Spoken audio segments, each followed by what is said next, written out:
فرزند زہرا یہ حالات برے ہیں۔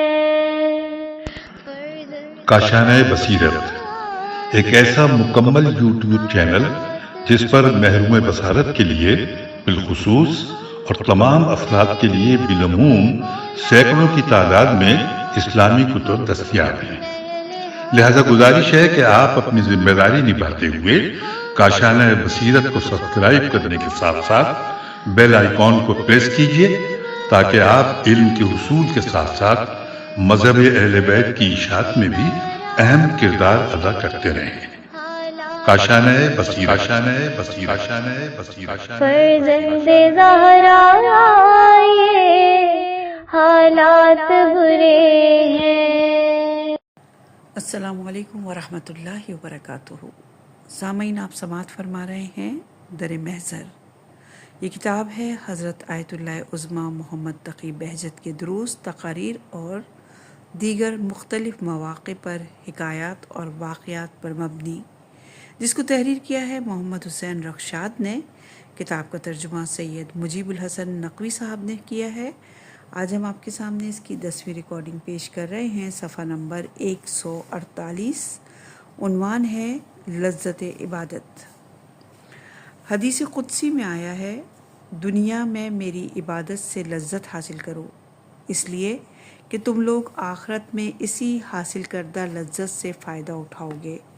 یہ روایت اور یہ حدیث قدسی موجود ہے اصول کافی کلینی جلد نمبر 2 صفحہ نمبر 83، وسائل شیعہ جلد نمبر 1 صفحہ نمبر 83، بہار الانوار جلد نمبر 8 صفحہ نمبر 155 اور جلد نمبر 67 صفحہ نمبر 253 پر۔ شیخ صدوق نے جو نماز کے بارے میں روایت نقل کی ہے، مذکورہ بالا روایت اس سے بھی بالا تر نظر آتی ہے۔ شیخ صدوق نقل کرتے ہیں کہ نماز قیامت کی بھوک و پیاس کو دور کرے گی۔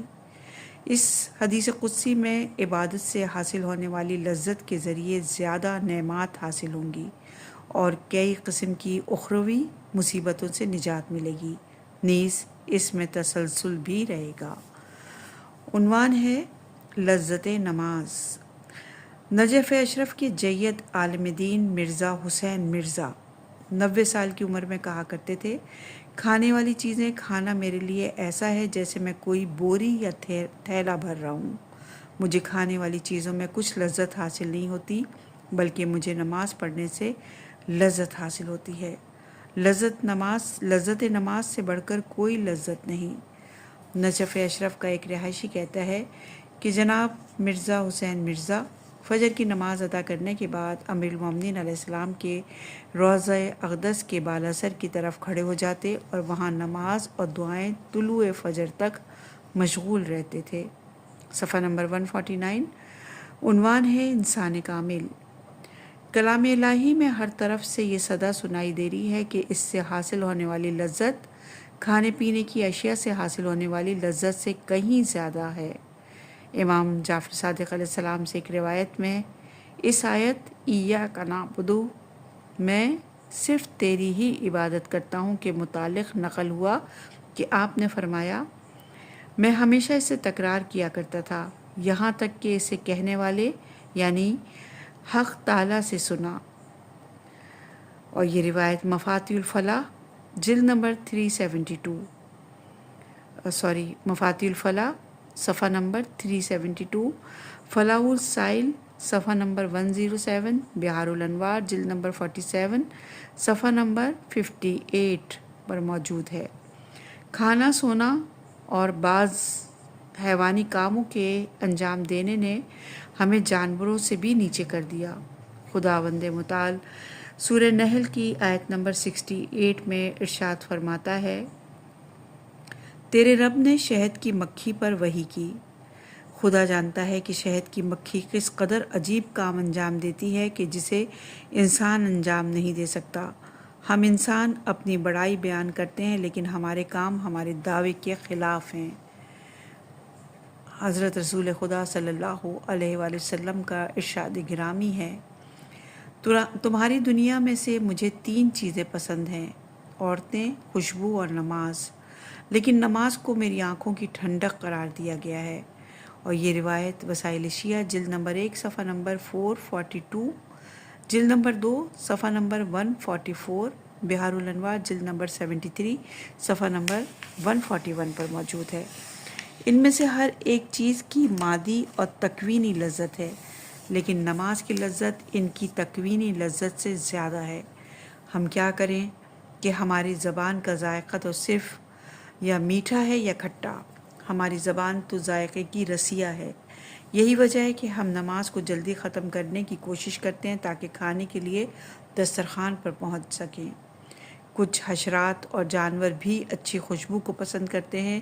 اسی طرح جنسی لذت حاصل کرنے والے انسان اور حشرات ایک جیسے ہیں، جبکہ نماز سے لذت حاصل کرنا انسان کامل کی خصوصیات میں سے ہے۔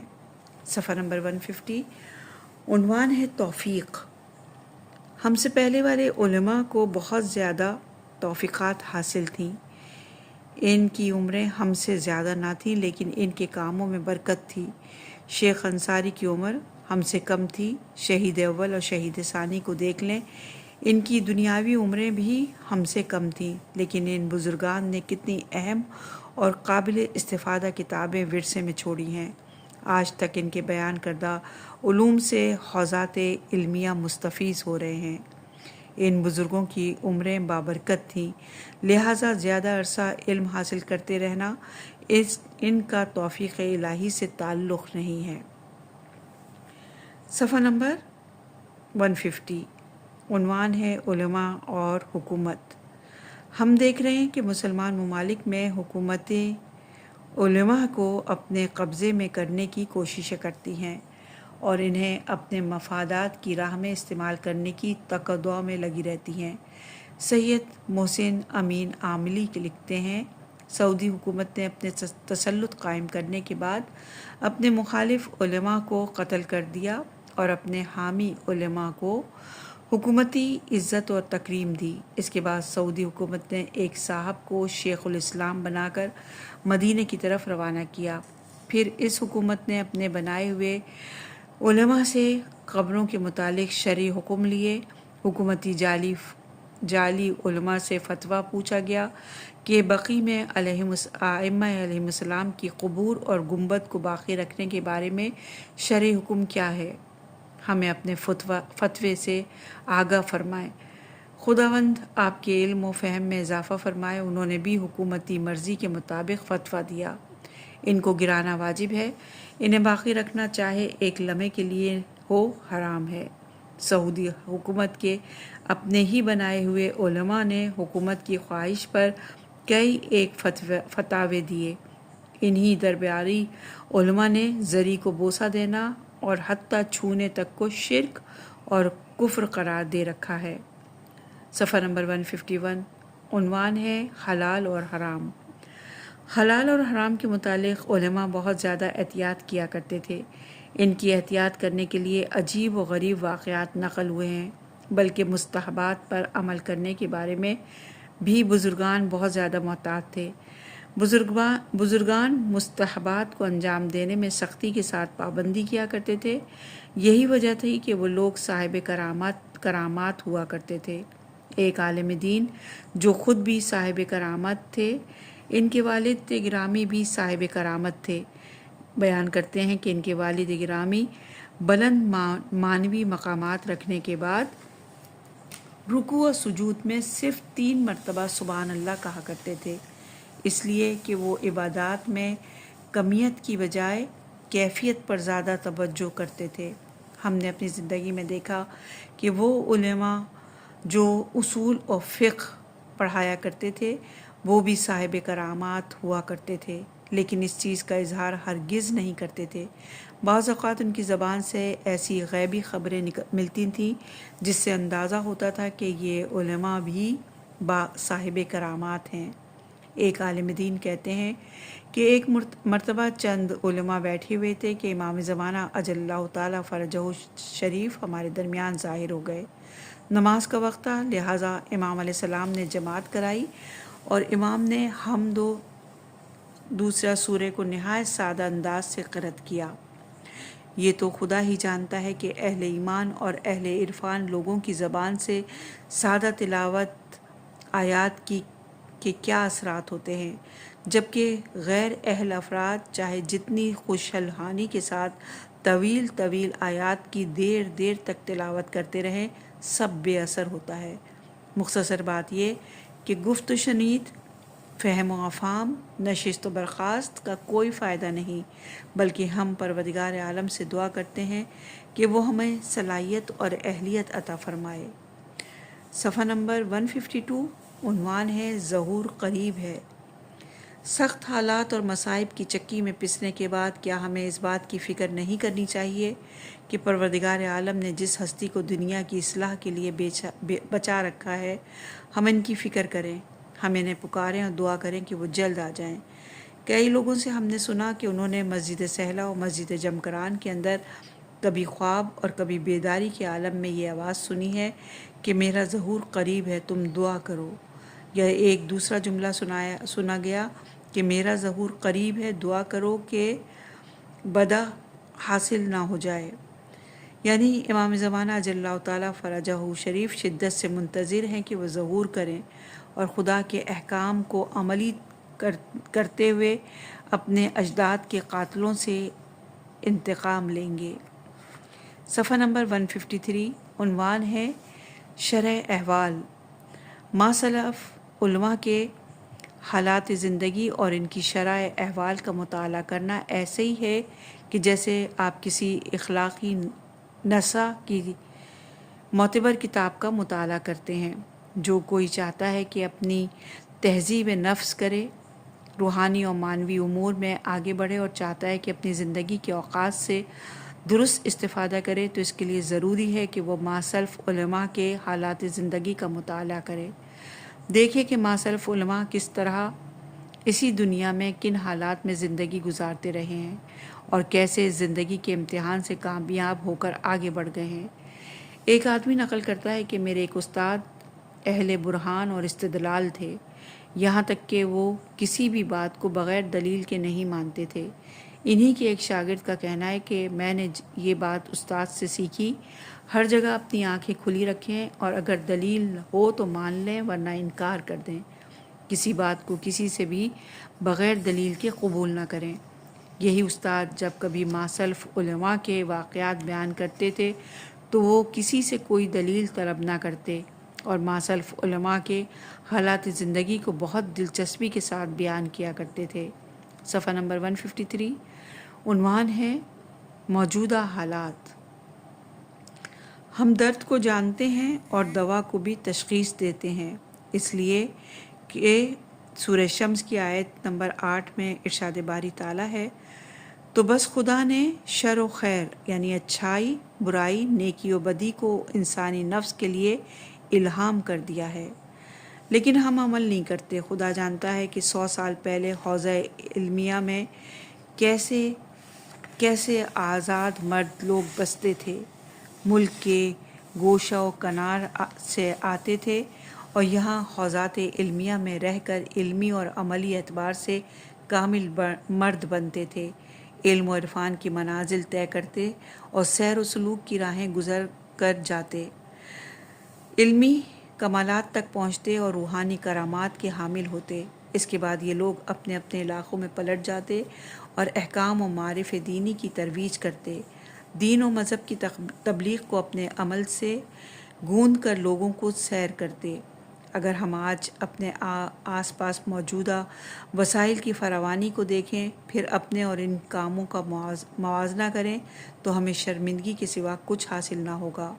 ہمارا سر افسوس اور شرمندگی کے مارے جھک جائے گا۔ ہائے افسوس کہ ایسے قیمتی لوگ اب ہمارے درمیان نہیں رہے۔ صفحہ نمبر 154، عنوان ہے دعائے کمیل۔ روایت میں ہے کہ دعائے کمیل اصل میں دعائے حضرت خضر ہے۔ اس دعا کو حضرت علی نے پڑھا اور جناب کمیل نے سنا تھا۔ جناب کمیل نے حضرت علی علیہ السلام سے درخواست کی تھی کہ یہ دعا انہیں تعلیم دیں۔ حضرت علی علیہ السلام نے دعائے حضرت خضر علیہ السلام جناب کمیل کو تعلیم دی اور فرمایا، اے کمیل، جب تم یہ دعا زبانی یاد کر لو تو ہر شب جمعہ یا ہر مہینے میں ایک مرتبہ یا ہر سال میں ایک مرتبہ یا پوری زندگی میں ایک مرتبہ اس دعا کو ضرور پڑھنا۔ اگر تم اس دعا کو پڑھو گے تو پروردگار عالم تمہارے لیے کافی ہے اور وہ تمہاری نصرت کرتے ہوئے تمہیں رزق عطا فرمائے گا۔ مغفرت الہی تمہارے نصیب میں ہوگی۔ اے کمیل، ہمارے ساتھ تمہاری زیادہ دیر کی ہم نشینی باعث بنی ہے کہ تمہاری خواہش برآوردہ ہو گئی اور میں نے تمہیں یہ دعا تعلیم کر دی۔ اور یہ روایت اقبال الاعمال صفحہ نمبر 706 پر ہے۔ ممکن ہے کہ حضرت خضر علیہ السلام نے یہ دعا عربی زبان میں نہ پڑھی ہو، اور یہ بھی ہو سکتا ہے کہ حضرت علی علیہ السلام نے اس دعا میں کچھ اضافہ کیا ہو۔ اس کے باوجود اس دعا کو حضرت خضر کے ساتھ منسوب کیا جاتا ہے۔ اس دعا میں محمد اور آل محمد علیہ السلام پر بھی صلوات موجود ہے، اور یہ بات واضح نہیں کہ ما سلف انبیاء علیہ السلام کے دور میں محمد اور آل محمد علیہ السلام پر اس انداز سے صلوات پڑھی جاتی ہوگی۔ اب سوال یہ ہے کہ کیا گزشتہ انبیاء پنجتن پاک کے ساتھ متوسل نہیں ہوا کرتے تھے؟ اس کا جواب یہ ہے کہ ما سلف لوگ اپنی مشکلات اور مصائب میں پنجتن پاک علیہ السلام کے ساتھ توسل کیا کرتے تھے، لیکن یہ ضروری نہیں کہ وہ اپنی دعاؤں میں اس انداز سے صلوات بھی پڑھتے ہوں گے۔ صفحہ نمبر 155، عنوان ہے جدائی ناممکن۔ شیخ عبد الکریم حائری کہتے ہیں، اہل سنت نے اطرت کو چھوڑ دیا اور اہل تشیع نے قرآن کو چھوڑ دیا۔ البتہ اس سخن سے مراد یہ نہیں کہ اہل سنت اور اہل تشیع نے ہر حوالے سے قرآن اور اطرت کو چھوڑ دیا ہے، اس لیے کہ قرآن اور اطرت ایک دوسرے کے لیے لازم و ملزوم ہیں۔ میرے اعتقاد کے مطابق اگر کوئی ایک کا دامن چھوڑ دے تو اس نے حقیقت میں دونوں کا دامن چھوڑ دیا، اس لیے کہ یہ دونوں کی حقیقت اور یہ دونوں کی حقیقت ایک ہی ہوا کرتی ہے، یہ دونوں اپنی حقیقت میں اتحاد رکھتے ہیں۔ پیغمبر اکرم صلی اللہ علیہ وآلہ وسلم نے فرمایا، میں تم لوگوں کے درمیان دو بھاری اور بیش بہا چیزیں چھوڑے جا رہا ہوں، ایک دوسرے سے بزرگتر ہے۔ ان میں سے ایک کتاب اللہ ہے جو کہ ایک رسی کی مانند آسمان سے زمین کی طرف لٹک رہی ہے۔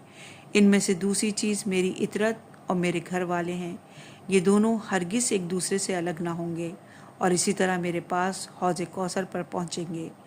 یہ روایت مسند احمد جلد نمبر 3 صفحہ نمبر 14، مسند احمد جلد نمبر 3 صفحہ نمبر 27، صفحہ نمبر 59، مجموع الزوائد حسمی جلد نمبر 9 صفحہ نمبر 163، مسند ابن جادہ صفحہ نمبر 397، منتخب مسند عبد بن حمید صفحہ نمبر 108، خصائص النسائی صفحہ نمبر 93، مسند ابی الاعلیٰ جلد نمبر 2 صفحہ نمبر 297 میں موجود ہے۔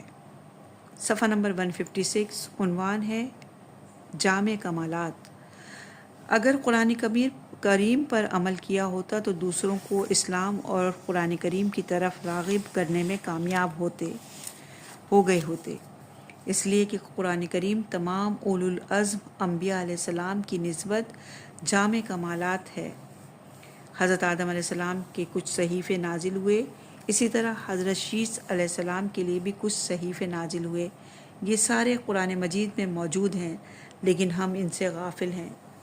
اطرت رسول خدا کے بارے میں دعائے ندبہ میں ہے کہ تم نے جان لیا کہ وہ اس کے ساتھ وفا کریں گے، لہٰذا تم نے انہیں قبول کر لیا اور اپنی بارگاہ میں مقرب قرار دیا۔ خدا جانتا ہے کہ اگر یہ حضرات پیغمبران نہ ہوتے تو ان کے اور دوسرے کتنے عظیم مقامات ہوتے۔ صفحہ نمبر 157، عنوان ہے قرآنی کرامات۔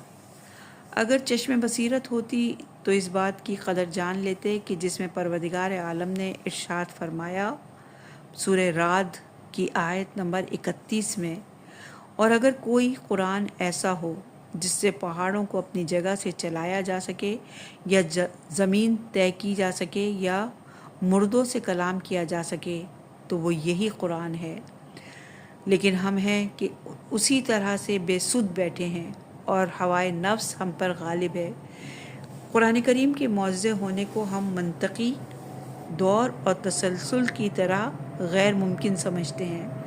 میں ایک شخص کو جانتا ہوں، میں اس سے مل چکا ہوں، مجھے نہیں معلوم تھا کہ وہ صاحب کرامات ہے۔ اس کے مرنے کے بعد مجھے معلوم ہوا کہ وہ شخص صاحب کرامات تھا۔ اسے چند ایک قرآنی آیات کا عمل آتا تھا، اسے کچھ قرآنی آیات یاد تھیں، نہ جانے وہ کس ترتیب سے تلاوت کرتا تھا کہ جس کی وجہ سے وہ کسی بھی موسم میں کسی بھی پھل کی فصل کو تیار کر لیتا تھا۔ اس کے ایک دوست نے بھی اس بات کی تصدیق کی تھی۔ وہ بھی کہتا تھا کہ میں نے خود دیکھا کہ اس نے غیر موسم میں آلو بخاری کی فصل تیار کی تھی۔ پروردگار عالم کا بہترین انعام، بہترین آسمانی اور غیبی علوم کی حامل کتاب یہی قرآن کریم ہے۔ ہمیں دیکھنا ہے کہ ہم کس انداز سے اس کے در پر حاضر ہوں کہ جس سے ہماری مشکلات آسان ہو جائیں اور ہم دنیاوی اور اخروی نعمتوں سے مستفیض ہو سکیں۔ صفحہ نمبر 157، گمشدہ چیز کا ملنا۔ گمشدہ چیز کے لیے یہ دعا پڑھی جائے تو مفید ہے۔ خدایا، اے خیر کو یاد دلانے والے اور اسے انجام دینے والے اور اسے حکم دینے والے، میں درخواست کرتا ہوں کہ تو محمد اور آل محمد پر رحمت نازل فرما اور جو کچھ شیطان نے میرے ذہن سے بھلا دیا ہے اسے مجھے یاد دلا دے۔ یہ دعا بحار الانوار کی جلد نمبر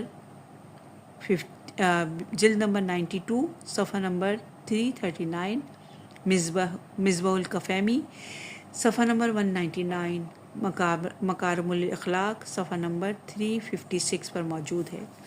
جو چیزیں کھو گئی ہیں انہیں تلاش کرنے کے لیے یہ دعا بہت مؤثر ہے۔ اس حوالے سے یہ روایت حضرت امام حسن عسکری علیہ السلام سے نقل ہوئی ہے۔ بھیڑ سے نکلنے اور بچنے کے لیے صلوات پڑھنا بھی مؤثر ہے۔ جناب مولانا زنجانی کہتے ہیں کہ وہ شیخ ابو القاسم قمی کے درس میں شرکت کیا کرتے تھے، جس میں آقا خمینی بھی شریک ہوا کرتے تھے۔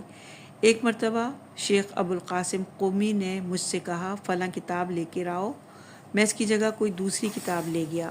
انہوں نے جب دیکھا کہ میں غلط کتاب لے آیا ہوں تو مجھ سے کہنے لگے یہ آیت پڑھا کرو، سورہ اعلیٰ کی آیت نمبر 6، ہم عنقریب تمہیں اس طرح پڑھائیں گے کہ بھول نہ سکو گے، لہٰذا اگر کسی کو بھول جانے کی بیماری ہو تو اس کے لیے اچھا ہے کہ وہ اس آیت کو زیادہ پڑھا کرے۔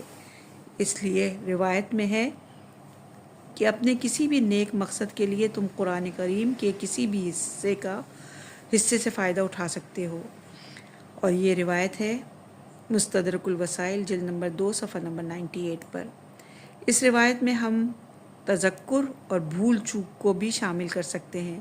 اسی طرح ایک اور روایت میری نظر میں ہے کہ ہر بیماری کی شفا کے لیے قرآن کریم سے مدد حاصل کی جا سکتی ہے، اور یہ روایت فقہ الرضا صفحہ نمبر 342، مکارم الاخلاق صفحہ نمبر 363، امام موسیٰ کاظم علیہ السلام سے بھی یہ روایت منقول ہے کہ قرآن میں ہر بیماری کے لیے شفا ہے، اور یہ روایت بحار الانوار کی جلد نمبر 59 صفحہ نمبر 262 پر ہے۔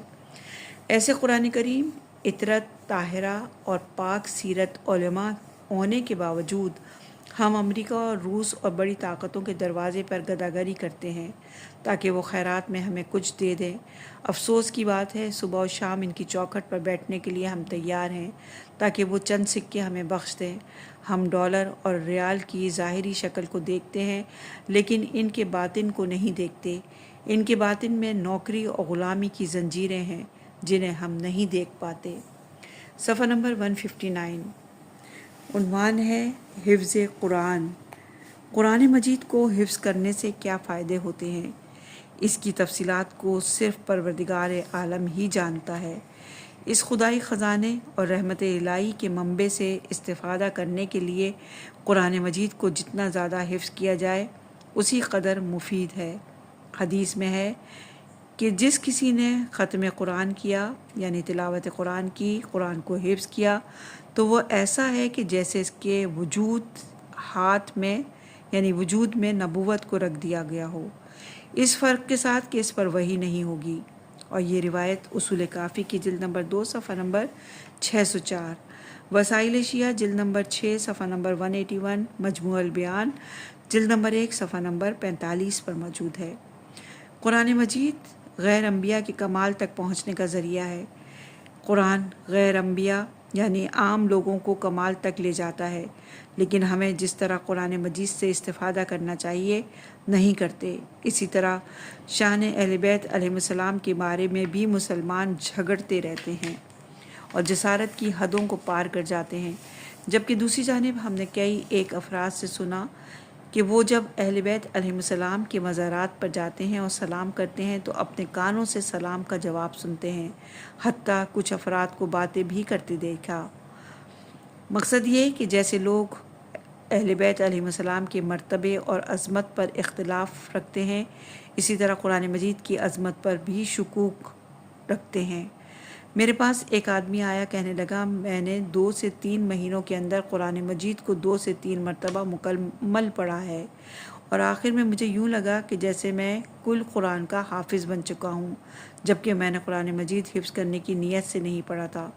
وہ کہتا ہے کہ اب میں ایسے قرآن مجید کا حافظ ہو گیا ہوں کہ مختلف کتابوں کے اندر موجود قرآن مجید کی آیات کو اچھی طرح سے پہچان سکتا ہوں۔